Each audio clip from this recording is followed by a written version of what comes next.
For centuries, tragedy has haunted Poland. Since the mid-17th century, the country has been invaded, devastated, and partitioned by its rapturous neighbors. Yet the Poles have always retained a fanatic devotion to freedom. Freedom was obtained at the end of World War I, but swiftly rendered meaningless by harsh domestic regimes. During World War II, Poland was the center of conflict, losing almost one-fifth of its population.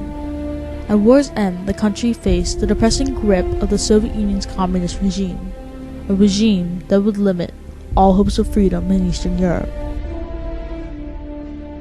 The Solidarity Movement, a revolution that denounced communism.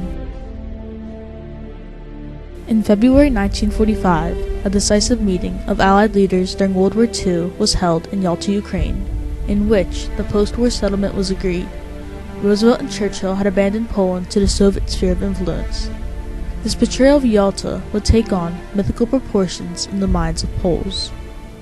When the Second World War was over, Poland belonged formally to victorious countries, formally. But we were left under the influence and control of the Soviet Union. We didn't like the situation. We wanted to be free. We needed to be free. We were dreaming about freedom. You can imagine that. And therefore we went on strike. The establishment of the PCPR, or Communist Party of Poland, led to extensive measures of catastrophe in the social and economic status of both the country and its inhabitants. From the post-war period up until the early 1980s, Poland's leaders worked endlessly to create stability. However, they were severely limited by the Soviet Union's watchful eye on them. In June of 1956, 30,000 demonstrators marched through the city of Poznan, demanding bread and freedom. Riots soon broke out, and local offices of the secret police and Communist Party functionaries were attacked, and a police security officer was lynched. The following day, the Minister of Defense, Konstantin Rokossovsky, ordered the local military commander to suppress the uprising. Within a few days, nearly 60 people were killed and more than 200 wounded, but order was restored. The Poznan riots are now considered to be the birth of Poland's long struggle for freedom. The revolution that sparked in Poland began to spread to fellow Soviet bloc nations. For example, in October of 1956, the people of Hungary gathered in the streets of Budapest demanding basic political and social freedoms. Some people even carried Hungarian flags with the Soviet emblem torn out. Following in the spring of 1968, the people of Czechoslovakia marched through the streets of Prague and bravely confronted Soviet troops. Now, the one way for these communist countries to successfully obtain their freedoms would be through solidarity. Back in Poland, as government attempts to unify the country continued, so did a chain reaction of strikes, which virtually paralyzed the state. And striking in that time, we striked not only against managers of our companies, we strike against our government, because all companies were state-owned. The heart of these protests was centered in the Baltic region of Gdańsk in the London shipyard. Angered by low wages and high food prices, the workers of the shipyard took to strikes, where work stoppages occurred and production decreased. Korespondenci zachodni akredytowani w Polsce podają, że gdańska stocznia imienia Lenina przystąpiła do strajku.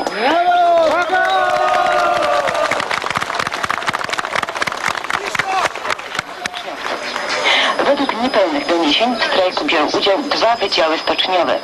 Przedstawiciel dyrekcji stoczni przyznał, że doszło do przerw w pracy, ale wystąpił z stwierdzeniem, że na drugiej zmianie sytuacja się znormalizowała. With limits from the communist government, the shipyard's management was allowed intervention to a certain point, but the demands went from higher wages to basic freedoms, proposals that only the government could satisfy. Led by a Gdańsk shipyard worker named Lech Wałęsa, a list of 21 demands sprung up through the Inter-Factory Strike Committee, which was comprised of striking workers and headed by Lech Wałęsa. In August 1980, the Polish government finally sent Mieczysław Jagielski, Poland's deputy prime minister, to find terms with the committee. Thus, the Gdańsk Agreement was signed. In the last day of August 1980, the first time after the war, an agreement was signed between workers and the government, and Solidarity Trade Union was born. In the first weeks of the new union, almost 10 million Poles joined in, a half of all the employed. On April 3, 1981, the first issue of the Solidarity Weekly was published. Even though it was censored, it was the first truly independent, officially published magazine in over 30 years in the entire communist bloc. Its editor-in-chief was Tadeusz Mazowiecki. All over Poland, local uncensored newspapers of solidarity were being published. They published everything on which the authorities have forbidden so far, materials regarding economy, society, and the unhypocritical history of Poland. In June 1981, a solidarity meeting was held in Gdańsk. It included more than 865 delegates from all over Poland and around 40 union representatives from all over the world. The participants of the meeting announced a message to the working people of Eastern Europe. As the first independent labor union in our post-war history, we deeply feel the community spirit of our fate. We assure that in spite of the lies spread around in your countries, we are a genuine 10 million organization of employees created as a result of our labor protest. In 1980, as solidarity support grew, the Soviet Union had a reaction of its own. On December 1st, the Soviet authorities gave their Polish comrades the secret plans for the entry of the Soviet army into Poland. The date of this planned invasion, December the 8th. However, the Americans were monitoring the movements of the Soviet army. America's president, Jimmy Carter, warned Leonid Brezhnev that the intervention would have consequences. On December 5th, during the summit of the Warsaw Pact in Moscow, Polish General Wojciech Jaruzelski promised to dissolve solidarity as soon as society became exhausted or lost the will to fight. Obywatelki i obywatele, wielki jest ciężar odpowiedzialności, jaka spada na mnie w tym dramatycznym momencie polskiej historii. Obowiązkiem moim jest wziąć tę odpowiedzialność. Chodzi o przyszłość Polski. On December 13, 1981, the decision was made and martial law was declared. The Polish people had awakened to a war against their own government. Or the martial law. In Polish, martial law, it's state of war, not just martial law. It's a state of war. To them, martial law is state of war. Roads were blocked, telephone lines cut, and armed guards patrolled the streets. Thousands of solidarity activists, intellectuals, professors, journalists, and students were imprisoned.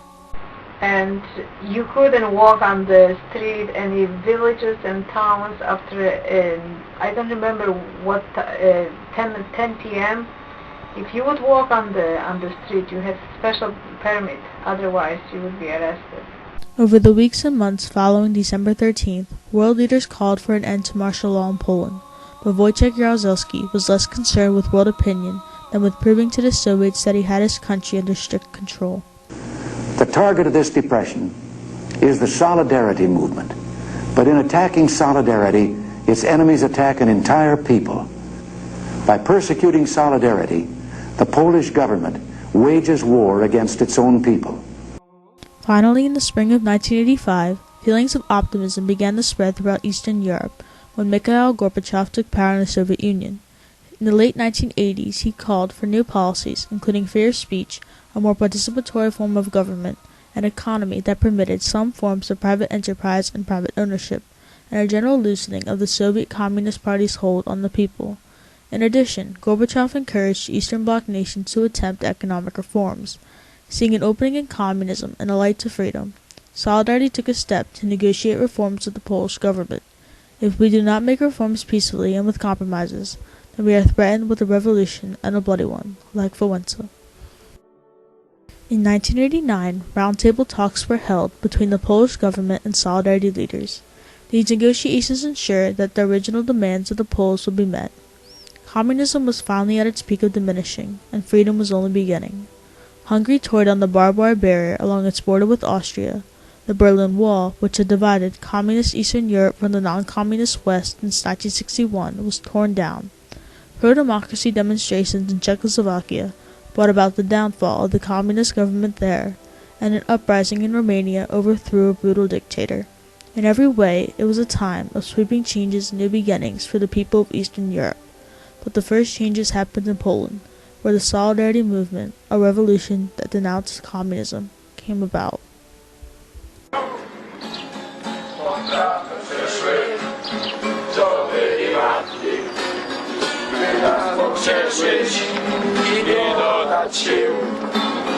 Nie martwcie się, jesteśmy z wami.